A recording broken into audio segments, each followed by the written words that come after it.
Сайн байцгаана уу хүнд үзэгчтэй. Өнөөдөр манай de facto нэвтрүүлгийн зочноор алдартай урлаг судлаачид оролцож байна. Hendrik Folkerts Голландын хүн, Candice Hopkins Канадын хүн. Энэ хоёр урлаг судлаач оролцож байна. Hendrik Folkerts, Candice, Hopkins 14 дахь Документа үзэсгэлэнгийн кураторууд. Документа нь олон улсын шилдэг мастер уран бүтээлчдийг өрн оролцуулдаг, оюунлаг бөгөөд чанарын зэрэглэлээр дэлхийд тэргүүлдэг дүрслэх урлагийн үзэсгэлэн бөгөөд 2017 онд зохион байгуулагдах ээлжит үзэсгэлэнд Монгол улсаас уран бүтээлчдийг оролцуулахаар анх удаага судалгааны бага ирүүлжээ. Дайны дараахан 1955 онд анх удаа олноо дэлгэгдэж байсан энэ үзэсгэлэн 5 жилд нэг удаа зохион байгуулагддаг ба хамгийн сүүлд 2012 онд уг үзэсгэлэнг 905 мянган хүн дэлхийн өнцөг булан мөрөөс ирж сонирхсон байдаг. Good evening. Welcome to Mongolia. Thank you for having us.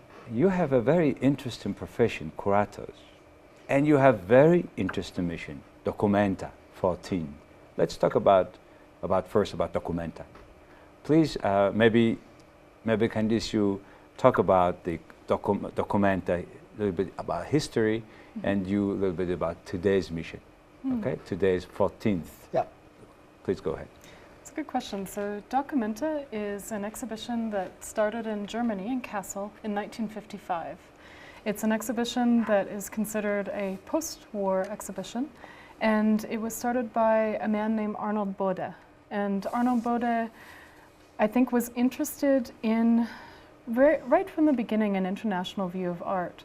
So even the first Documenta included artists both from Germany as well as from the United States, and it continued to expand from there. It initially took place every 4 years, and now it takes place every 5 years, and is considered one of the most significant exhibitions for art in the world, in fact, with artists participating now from all around the world. And I think that it also, people look to it to understand what people are making now, and not only what people are making, but also what issues are concerning artists at the moment. Interesting. It started after the war. It gone through the Cold War, and now today we have to different kind of, also with kind of separate, secret or not secret war again. So we go through the war, and we are still dealing with the war. And what is the specifics of today's Documenta 14?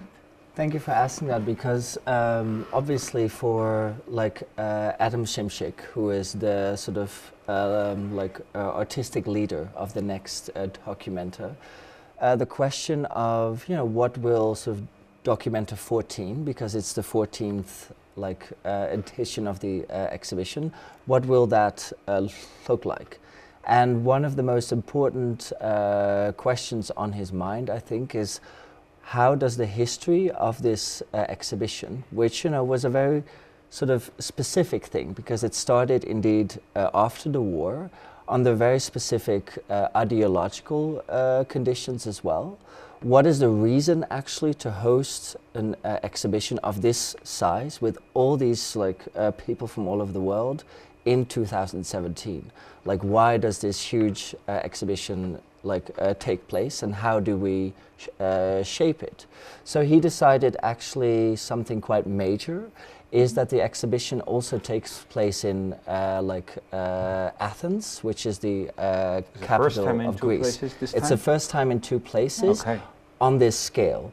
Since Documenta 11, there have been smaller experiments of organizing parts of the exhibition in other sites as well. But this will surely be the first time that it's in 2 cities, and it's equal scale in each city. So we're basically dealing with 2 major exhibitions, partly taking place at the same time. And we can talk a bit about the reasons, of course, why it has moved, why it is moving to Athens. Yeah, why to Athens? That was my second question, is because I also consider Greece, not only because it's economic problems they are facing, but also it's kind of a front gate of Europe for people, refugees we call them. Yeah. And is there any association with it? I'm very happy you say this, because I think Athens as a city, Greece as a country, has been considered both as the center of the European idea, let's say, but also has for a very long time existed on the margin. And so this double relationship to what Europe is very much sort of represented within the city. And we see this now as well, no? On the one hand, it becomes a center in a debate of what the economy of Europe can look like and is looking like in the south, in particular. And as you already say, it becomes sort of the gateway for many people from Syria, the Middle East, North Africa as well, to enter Europe and to want to be part of a society there. And so I think it's important to emphasize that historically, and I'm talking way back in the day, sort of Athens as a city and Greece as a country has always been in between Middle East, Europe, North Africa, Europe. So it has always functioned as this sort of transitional space. Very on-time place, I think, for this Documenta. Before we go into the role of art, basically I want to talk to you professionals about that for our Mongolian audience.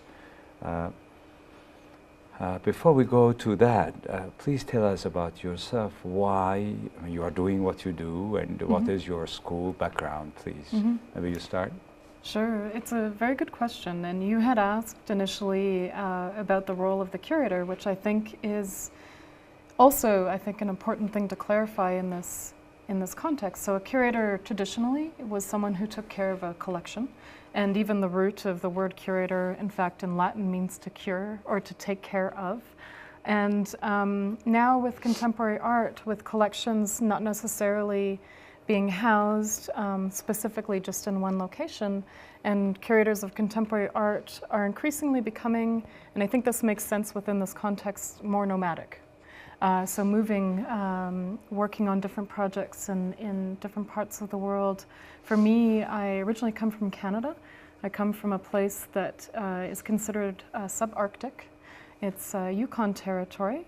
There are a lot of indigenous peoples living there, also living in a very traditional way. We have caribou, for example, and so there's this sense of really living off the land. And then I went to art school to study to be an artist, and after that I studied to be a curator. And I was interested in working with museums in a way to make space for people who I felt were not necessarily being represented. So their voices weren't getting heard, even though they're working very hard, they were professional artists. And I was also interested in how exhibitions themselves can produce knowledge. So exhibitions can, in some ways, rewrite history. They can talk about our current conditions. They can be incredibly political. So all of these platforms were things that I was interested in. And since 2010, I've been working increasingly internationally, first looking to the south, so working with artists from Latin America, parts of South America, and now increasingly I think thinking about the relationship between the so-called Old World and the New World, so looking to Europe as well. Two worlds, okay. Yes. How about you? Well, I think I have a different relationship to exhibition making, which is more navigated through the history of art, actually, because I'm trained as an art historian and a philosopher as well. And so the way that I engage with contemporary artists as well is actually through the history of art. And I'm from Amsterdam, which is Holland, and I was trained in a very specific school of European and American art history. And I have considered it my sort of responsibility, I guess, as well, to look beyond what I have learned, really. Because soon as I sort of entered the field, which was also, around 2008 or 9, I noticed that sort of the education that I had was very specific and was also sometimes made to sort of exclude certain forms of art and exclude certain artists, people now, but also in the history of art. So I've made it like a case to look beyond what I have learned, actually. You know, Documenta, in particular after 70 years, it's a quite prestigious event for people of arts and the people who likes art and those who produces arts. And the exhibition, it's one of the unique where Mongolians were never participating before, and hopefully they can do it in sometime near future. And so what makes you in your life turned into such a feeling that you are doing some difference? Well, if I may start, and then we can sort of add a bit. For me, it's because you would say it's a major exhibition. It's a big event every 5 years. It's a very international thing. So the first thing that I felt, you know, on a very sort of personal level, is humility, actually, because you are asked to, you know, make an exhibition that includes artists from all over the world. So with that comes a certain responsibility as well. Why humility is that important? Yeah, I think it's really important. It also defines very much for myself the role that I have towards the people that I work with, which is mostly artists, actually. For me, it's never about to say to them what they should make. For me, it's about to learn from them and to see what they are thinking about. So the artists that we're meeting here, I'm learning so much. Do you paint yourself? No, I don't. And so yet you are representing those people who are producing. That's what I don't represent them, I think. I sort of try to take care of them. Okay. Yeah, I think that's really the core of our job. How about you? Yeah. It's a good question, this idea of whether we represent artists or not. One of the key tasks, I think, of this Documenta is to learn from Athens. But I think not just to learn from Athens, because learning is always a kind of feedback, right? It's not necessarily a one-way transmission. And so it is part of our job, I think, to always be constantly learning, to be curious, to be engaged, and to not necessarily come thinking that we are the experts. Because I think that if you come from this position of humility, it means you're open to all kinds of different practices. Interesting, humility, okay. Yeah, so I think... What was the point which broke you into that, say, to art? Why? I mean, obviously, you two are selected for being curators for this event. Already it says that you are unusually talented, strong, taking care of our people. So the question I'm asking you, why you think that art is so that damn important that you decide to spend all your life? What happened? It's a huge dedication. You know, in our field, there's no division between art and life. I don't think you give everything to it. Every waking hour in a way, and that's the pleasure of it.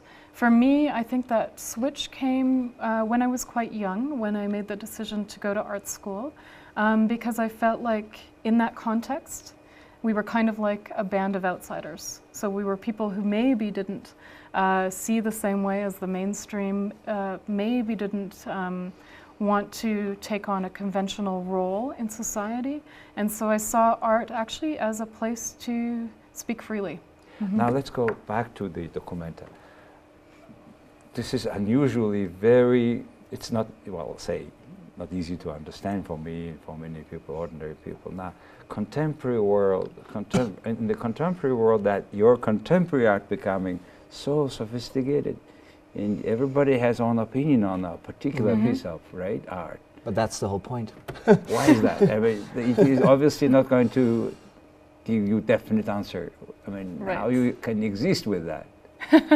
Well, it goes back to a question actually that you asked us, like, why did you sort of decide to spend your life with art? And to answer that question for me would be that quite early on in my life, I sort of noticed that art, and this can be many things, art. I mean, we should like talk about that as well, I think, that we can learn from art. So I started a small museum when I was 7 years old, so just like really tiny, and because I felt that sort of art could like that I could learn from it, and that through art I could also like tell people things. And for me that's a very interesting starting point, because all the artists that we are working with now, and also the artists that we're meeting here, they have something to say. They have something to say about life and the city and the politics and everything that is on our minds, that is on your mind and on my mind when I sort of come here. So it's not about giving sort of the answer to what people should think. I mean, I'm not here to tell you what you should think. It's about asking the sort of imagination of artists in a way, to see how we can sort of imagine the world as well, and to what is happening to our lives here in Mongolia, in Athens, in Canada, in Amsterdam.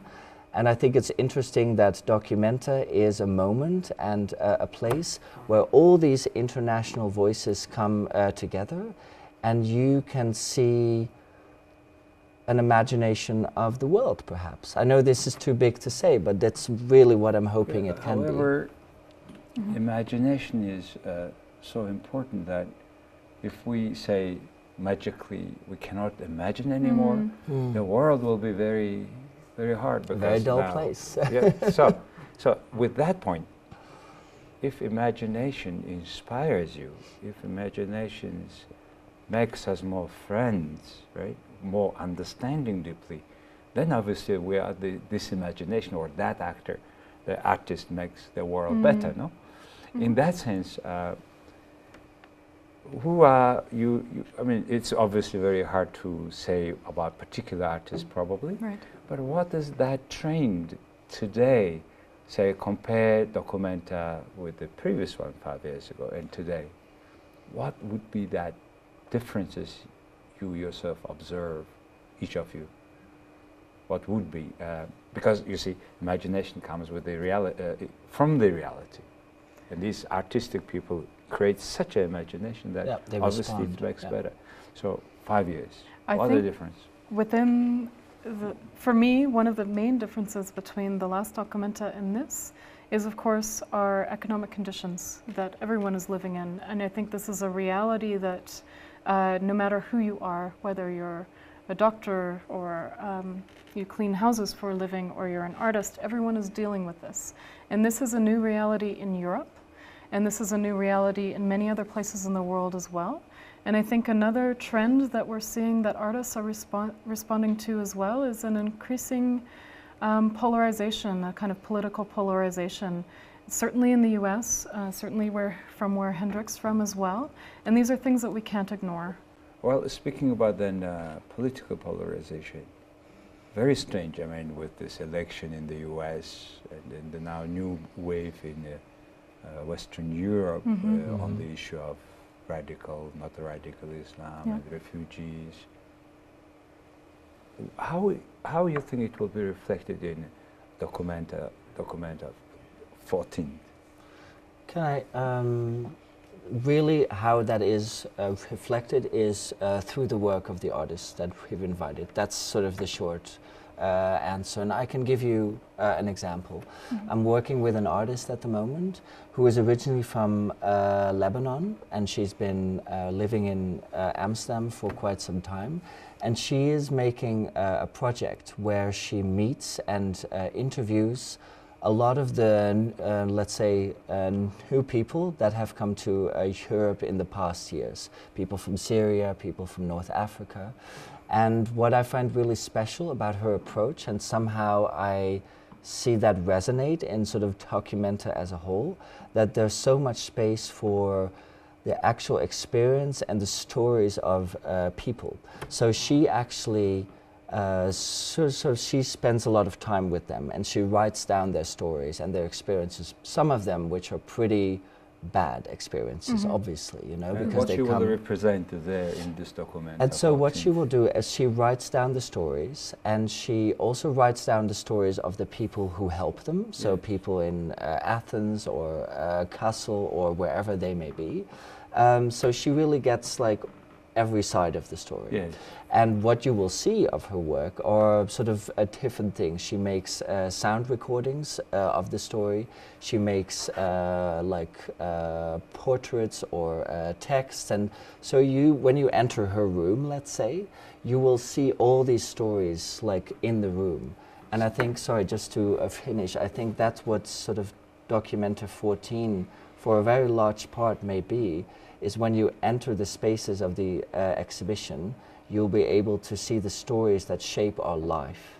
And I think it enables us to see through the eyes of other people, but again, to ask ourselves what kind of world we live in and want to live in as well. I think those are important questions. With the contemporary art, sometimes you deal with objects in three spaces, and then such a combination that it gives you different than just you look at the paintings, right? It gives you feel. Now with you are describing it also audio, video, combined objects, right? In particular from the people who have seen this terrible destroy that humankind is making. I mean, out of blue, 5 million people are running away from your own country because it's impossible to leave. Bombing, you don't know, you will leave through the day or not. So probably these pains are expressed in that room, right? And probably also, what is your experience in that sense? It's a very good question, and I wanted to follow up with what you were saying, is that artists always through time, from the very beginning, were visionaries and are visionaries. So they have the potential to think and imagine the world differently, which I think in times of crisis is also incredibly important. On one hand, it's important to respond to what's happening at hand, but it's also important to always think differently. So one artist that I'm working with, and I think this is consistent with many of our interests, is someone who's been practicing now for 50 years. So she has a lot of experience, and her whole practice has been dedicated to considering humanity as a whole, which sounds almost too big in a way to consider. However, I think that she has this freedom because she sees herself not just as an artist, but she also writes books about philosophy, about science, even about nature, transformations in nature. And I think that the idea that art is just one thing doesn't hold true anymore. So artists are occupying all of these roles, and even artists are occupying sometimes the role of the journalist, in fact. So the person who can ask hard questions. Amazing. That's what you are saying is, artist is not only artist in our understanding. It is a person, philosopher, writer, right? A thinker. Journalist, Yes. thinker. And when they express it in all these professions into a certain form, probably, as you said, really it is humanity. And these arts probably, to me, makes everybody thinking that, not doing something bad, not pain to other people that causes this and that, which you will feel probably outside. It's, you know, when you visit now a concentrate camp in Nazi time, and such a horrible feeling. I mean, whoever you are, but we should not do it again. Yeah.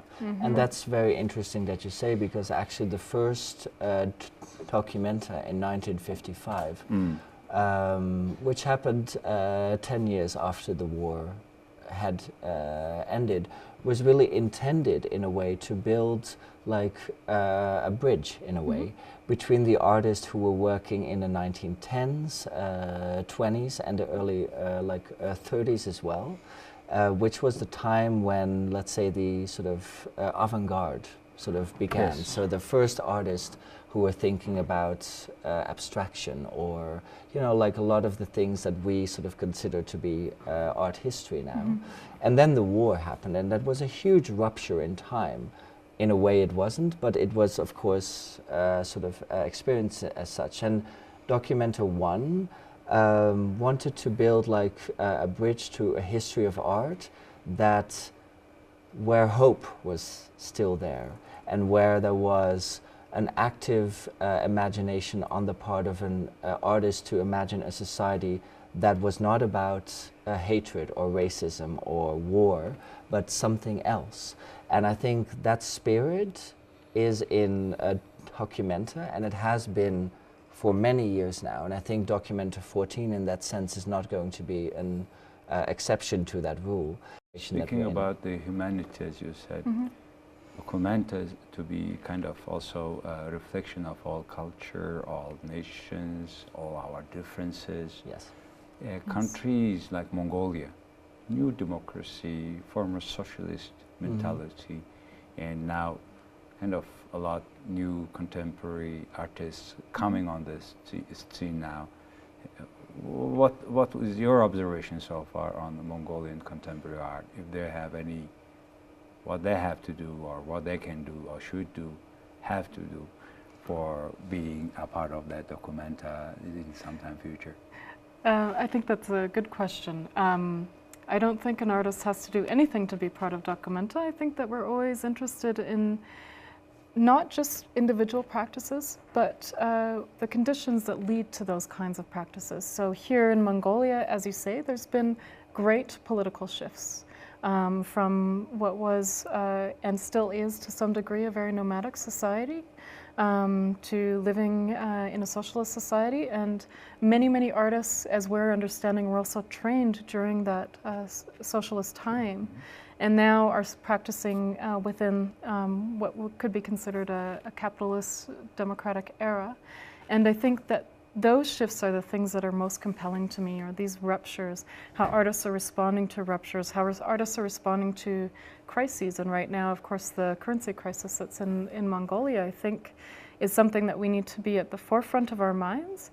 And also it forces artists to work differently, to think differently. And for us, I think how we can not only imagine a world or even imagine capitalism differently, I think is a really pressing question, especially in the context of Athens.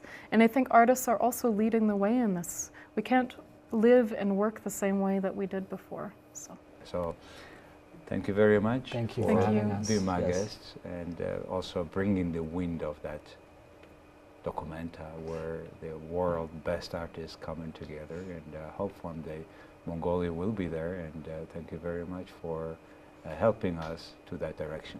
Thank you. Our pleasure. Thank A you. pleasure. Yes, Thank you. thank you. Thank you.